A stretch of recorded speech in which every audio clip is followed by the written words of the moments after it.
The Ivy League has canceled their conference tournament, which definitely rubs me the wrong way without sounding insensitive. Of course, you and I have been talking about this quite thoroughly for well over a week now.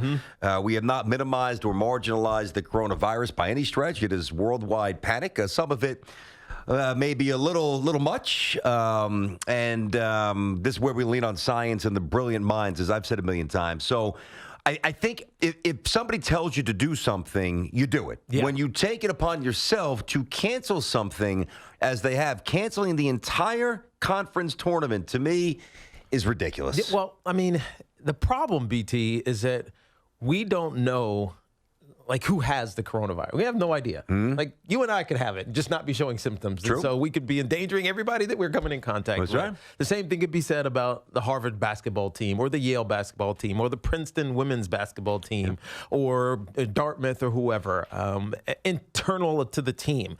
And so we don't know the answer to that question. So the only thing we can do is try to mitigate mass gatherings and limit those. We're starting to see it around us. Schools are starting to make preparations to be canceled. The New York half marathon, that might get canceled this weekend. St. Patrick's Day parade, not in the city, but in our hometown. Colton's supposed to walk with his karate buddies. Who knows if that's still on? Those type things are likely going to be suspended. But we've seen this transpire in sports around the country, really around the world already.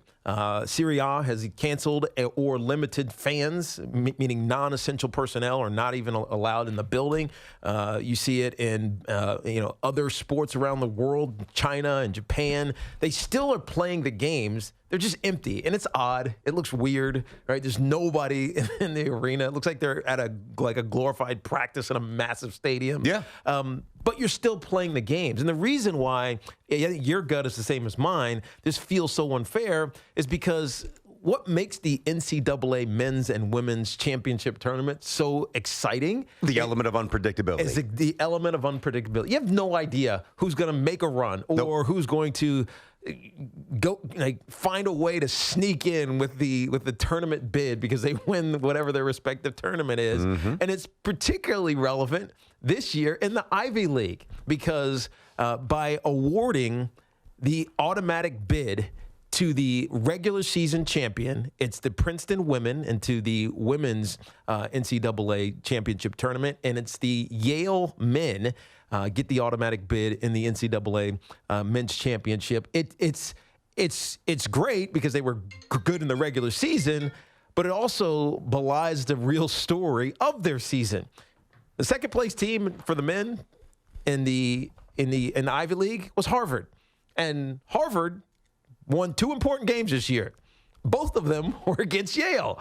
And so they didn't win the regular season, but they won the head-to-head matchups against Yale. So if I'm Harvard, I'm pissed right now that I don't get a chance to beat them at the tournament and get the automatic bid, even though, because I know we can beat them. You've beat them twice already. And so it's just a disservice. And again, we are not espousing do something unsafe. What we're saying is play the games because they're already playing games without fans. And I think that's really the biggest threat and the biggest issue. Listen, I can't relate, and you and I have talked about this a lot. I can't relate to, taking off a uniform in a pro locker room with multiple newspapers and TV reporters and radio people waiting to hear what I thought about the game, or a coach got fired, or whatever it might be, or my next contract, or I might get traded. That was not my reality.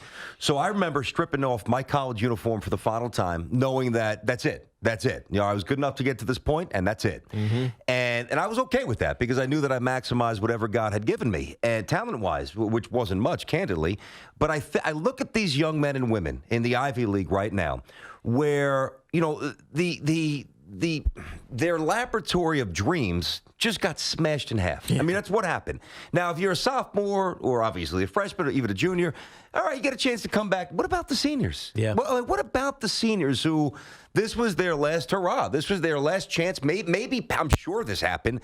Parents held off on maybe going to a regular season game to maybe save some money. Say, hey, you know what? I'll just see with the conference tournament. That's where we'll get our family picture. It's your final game, whatever it might be. The circumstances that come with this are far more, reaching and palpable than the Ivy League that 4-paragraph press release put out answers or satisfies. So I feel really badly for the kids. And what I don't understand is if you win, so let's say, forget about the women for a moment. The Yale men, right? So they're Selection Sunday, where are the Bulldogs going? All right, we'll find out. They're either playing Thursday, and if they win, they're playing Saturday, or they're playing Friday and Sunday if they win.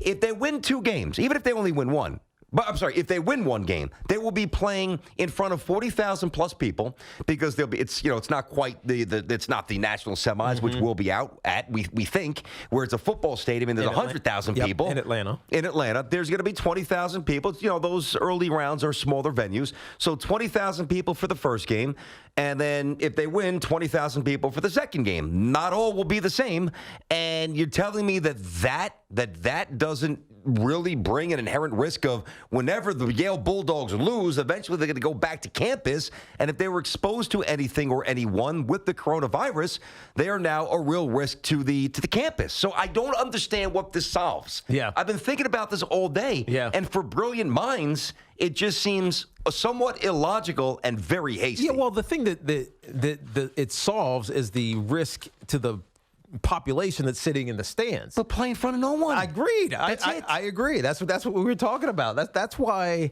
I don't really understand this. Because a locker room is obviously a petri dish for issues. Like when someone gets sick in a locker room, it's like everybody gets sick in the locker room. You've heard it all the time. It just happens. And it doesn't matter if it's like the flu or if it's like a foodborne illness, whatever it is. It tends to take over entire locker rooms because you're so close. I mean, I can remember my days in locker rooms. Like you're just. I don't want to say nasty is the wrong word, but That's pretty nasty. But it's like dirty towels and everybody's on top of each other. Straps. It's disgusting. Yeah, it doesn't.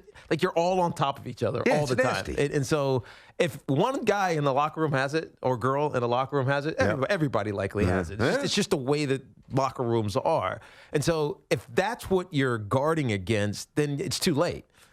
But what you can guard against is the fans. And that's where we've seen most of this action take place around the world is we're just going to not have fans because fans, you can't predict. Like you don't know if someone of the 20,000 people that come to a sporting event or if it's bigger, 50, 60, 70, 100,000 people, you don't know if that one person is going to transfer to 10 people or 2 people or whatever it may be. But if you limit the fans and you let the kids play, you still accomplish it. It'll look weird. And when we start seeing this, somebody's going to do this. Some major sport is going to do this, right? Whether it's the NBA, which is already creating protocols to do this. We've seen it internationally. Whether it's the D3 tournament that was at Johns Hopkins. We're going to see major sporting events played without fans. Like, we're going to see it. And we're okay with it. And it's okay as long as you play the game.